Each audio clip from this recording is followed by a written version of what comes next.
That is a promise from God. That's a promise from his word. So whether you get exposed in this life or the next, either way, you're going to be found out, and your sin, your pride is going to be dealt with. Either in this life or the next, it's going to be dealt with. Well, right now, a lot of these famous preachers are being exposed right now. But that doesn't mean it's been going on right now. This stuff's been going on for decades. It's just coming out now. But again, see, when you think you're untouchable, you think you can do whatever you want. And nobody's going to mess with you. Right? I saw this real quick on that. I saw that, remember when Jimmy Swaggart got in trouble with those prostitutes and all that, and then he repented on national TV and he was crying. It was a big scandal back in the late 80s. Well, I watched a documentary on that, and it was really ironic because the reality is it didn't have to go down like that. From what I saw in the documentary, there was some church leaders, elders, they basically were like, look, Jimmy, we'll take care of this. We're just going to sit you down. Not that they were ignoring it. They weren't allowing him to get away with it, which was good. But they knew about it, and they're like, Jimmy, let's sit you down for a while. And, that way you can get healed and wholeness, and basically it won't become a national scandal. But we are going to sit you down because, you were in sin, you were in wrong. So this is the church discipline aspect of it. So submit yourself to church discipline, and we're going to sit you down for a while. Well, according to the documentary, Jimmy Swaggart didn't do that.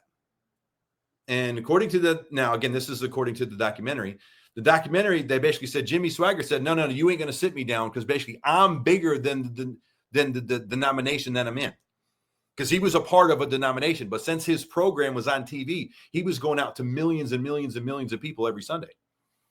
So basically, Jimmy Swaggart's like, look, I'm not going to submit to church discipline because I'm bigger than y'all. I'm bigger than the denomination that put me up here, basically. So, yeah, you're telling me to sit down for a while, but I'm not going to sit down. I'm not going to do that because I'm bigger than y'all.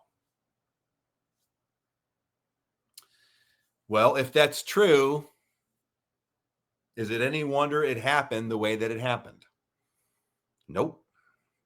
Because when you think you're bigger or better than somebody else, again, pride cometh before destruction and a haughty spirit before a fall. It's only a matter of time before you get exposed. And oh, by the way, when you really don't humble yourself, that exposure will be great. It will be extremely humiliating for you. And the bad thing, though, is that it just doesn't affect you. It also affects, like in his case, the Jimmy Swaggart family. And also the Jimmy Swaggart, all the people that attend that church. See, when you get egg on your face like that, it doesn't just humiliate you. It also humiliates, unfortunately, all the innocent bystanders that are attached to you. So there's a whole lot of collateral damage sometimes in these falls. See, that's another thing, though. But when you walk in pride, all you care about is yourself. You don't think about anybody else. So here's another one. This is a really, really good one, too. Boy, I like this one. This is Luke 14. And a lot of people forget about this one. This is a teaching of Jesus. This is a parable of Jesus, and a lot of people forget about this one. This one is a really, really good one.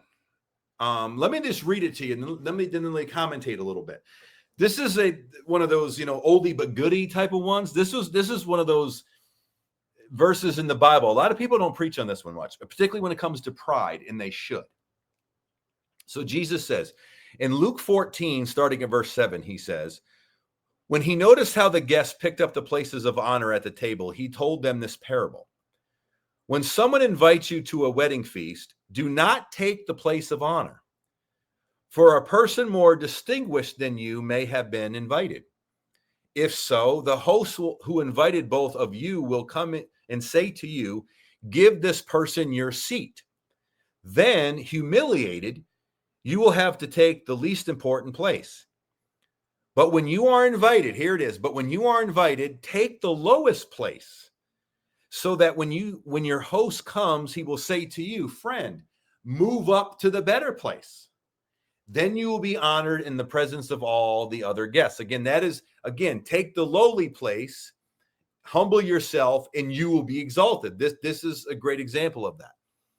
So you'll be honored in the presence of all the other guests. For all those who exalt themselves will be humbled, and those who humble themselves will be exalted. Boy, that's a good one. That's like an oldie but goodie. A lot of people don't preach from Luke 14 on that one, and they should. I love what Jesus is saying there. When you go to someplace, now let's take out the words wedding banquet and let's and say church. When you go to church on Sunday morning, and I'll be honest, let's just use the context of ministers or elders or pastors or bishops or whatever, leaders in the church. Especially when you go to those churches, and I hate this, by the way. Have you ever been in these churches, and you see this a lot in Pentecostal charismatic circles, but it could be in other denominations too, where you have like the stage is overlooking the sanctuary, therefore by default overlooking the people in the pews. And then on the stage, they got like 4 big, massive, like